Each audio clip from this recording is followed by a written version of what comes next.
Assalamualaikum class. Today I am here to discuss about their fungi. In the previous lectures we discussed about their algae. In algae we discussed about their general characteristics, their general features and then to their reproductive behavior. But today we discuss about their general characteristics of fungi. So firstly we discuss about their fungi general characteristics. जैसा कि मैंने आपको class के lecture में fungi के बारे में explain कर दिया था, लेकिन इस लेक्चर में हम सिर्फ कुछ टॉपिक्स को रिकॉल करेंगे। उन्होंने कहा है कि जो फंजाई है इसको प्लेस किया गया है सेपरेट किंगडम में। अब उस किंगडम को क्या कहते हैं? Kingdom fungi. अब प्रोटिस्टा हमारे पास एक किंगडम है प्रोटिस्टा, जिससे इवॉल्व हुए हैं kingdom Plantae, kingdom Animalia, kingdom fungi. ठीक है, ये हमारे पास कुछ किंगडम है जिन्हें नेम दिया गया किंगडम प्लांटी, किंगडम एनिमिलिया और किंगडम फंजाई। अब जो हमारे पास ये किंगडम है कि किंगडम प्लांटी भी मल्टीसेलुलर यूकैरियोटिक है, किंगडम एनिमिलिया भी मल्टीसेलुलर यूकैरियोटिक है और फंजाई भी मल्टीसेलुलर यूकैरियोटिक है। अब ये तीनों के फीचर्स ये वाले तो सेम है, तो क्यों फिर उन्होंने फंजाई को, एनिमिलिया को और प्लांटी को सेपरेट किंगडम में क्लासीफाई किया हुआ है? और फंजाई के अगर कुछ फीचर्स किंगडम प्लांटी से मिलते हैं तो क्यों फंजाई को सेपरेट किंगडम में रखा गया? फंजाई को फिर किंगडम प्लांटी में भी तो रख सकते थे ना? नहीं।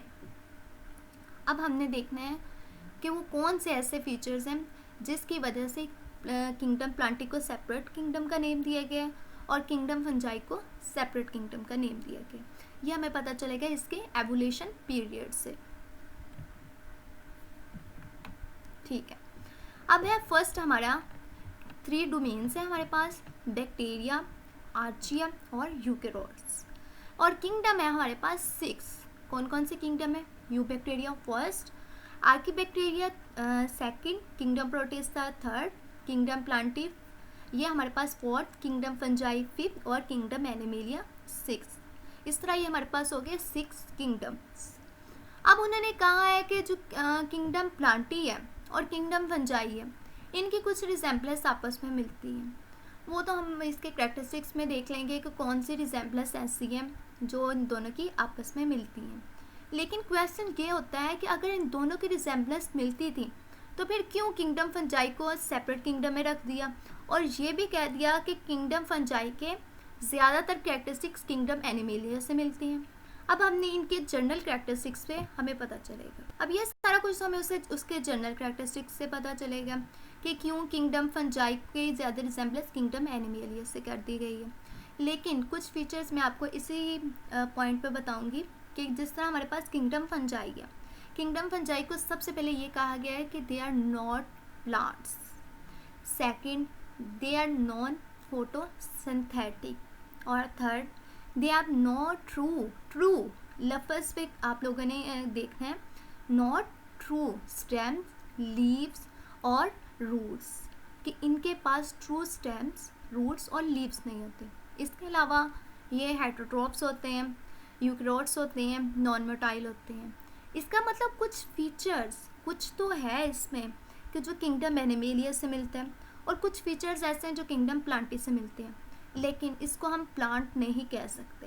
इसके फीचर्स सेपरेट थे प्लांट्स से। मतलब जिस तरह प्लांट्स में होती हैं ट्रू रूट्स, स्टेम्स और लीव्स। सो इसका मतलब है कि इसके कुछ फीचर्स उन्हें साइंटिस्ट को ऐसे दिखाई दिए जो आपस में फंजाई के प्लांट से तो मिलते थे लेकिन वो उसको प्लांट कह नहीं सकते थे।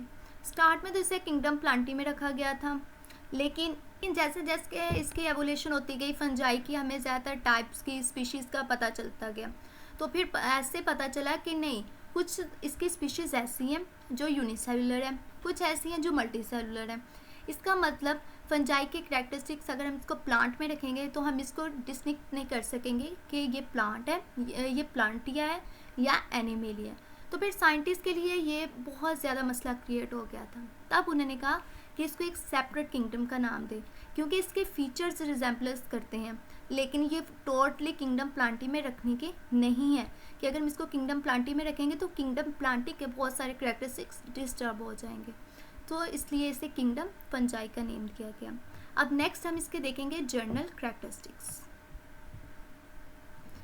कैरेक्टरिस्टिक्स में हम देखेंगे कि फंजाई के कौन से ऐसे कैरेक्टरिस्टिक्स हैं जो किंगडम एनिमेलिया से रिजेंबल करते हैं और कौन से ऐसे कैरेक्टरिस्टिक्स हैं जो किंगडम प्लांटिस से रिजेंबल करते हैं, वो हम देखेंगे।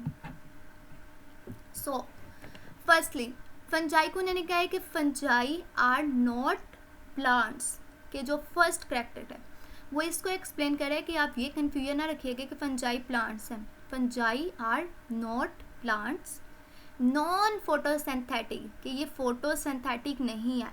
हालांकि अब प्लांट का जो मेजर कैरेक्टरिस्टिक्स है, जो वो मेजर कैरेक्टर यही है कि वो फोटोसिंथेटिक है, लाइट के जरिए अपनी खुराक तैयार करते हैं, फोटोसिंथेसिस करते हैं, लेकिन ये नॉन फोटोसिंथेटिक है। मीन्स ये वो कैरेक्टर है जो कुछ ना कुछ किंगडम एनिमेलिया से रिजेंबल करता है। इसके अलावा ये यूकैरियोट्स हैं, नॉन मोटाइल हैं, और मोस्ट आर सेप्रोप्स। मीन्स यह सेप्रोप्स कौन से होते हैं, जो मुर्दा जानवर होते हैं उन पर डिपेंड करते हैं या उन पर जिंदा रहते हैं, अपनी ज़िंदगी गुजारते हैं, लिव ऑन डेड ऑर्गेनिजम्स। सो ये कुछ फीचर्स हैं। इसके अलावा फंजाई आर एब्सॉर्प्टिव हेट्रोट्रोप्स। ये तो कुछ फीचर ऐसा है जो किंगडम एनिमेलिया से रिजेंबल करता है। अब ये तो हमें से डेफिनेशन से पता चलेगा ना कि एब्सॉर्प्टिव हेट्रोट्रोप्स कौन से होते हैं। एब्सॉर्प्टिव हेट्रोट्रोप्स वो होते हैं जो फूड को पहले डाइजेस्ट करते हैं एंड देन एब्सॉर्ब करते हैं, फिर एब्सॉर्ब करते हैं अपनी बॉडीज़ में। इसका मतलब ये तो कुछ फीचर ऐसा है जो किंगडम एनिमेलिया से बिलोंग करता है। अब फूड के डाइजेशन के लिए इन्हें कुछ एंजाइम की ज़रूरत तो होगी ना, तो उन्हें क्या release digestive enzyme to break down organic material और देयर होस्ट। इसके अलावा ये फूड को किस फॉर्म में स्टोर करेंगे, फूड की एनर्जी को, store food energy as a glycogen. First feature कौन सा था, एब्सॉर्प्टिव हेट्रोट्रोप्स। उसके अलावा ये रिलीज करते हैं डाइजेस्टिव एंजाइम और स्टोर करते हैं फूड एनर्जी को एज अ ग्लाइकोजन। ये तो उसके कुछ फीचर्स। नेक्स्ट, अब उन्होंने कहा है कि फंजाई को हम इम्पोर्टेंट डीकम्पोजर्स कहते हैं and recycles of nutrients in the environment.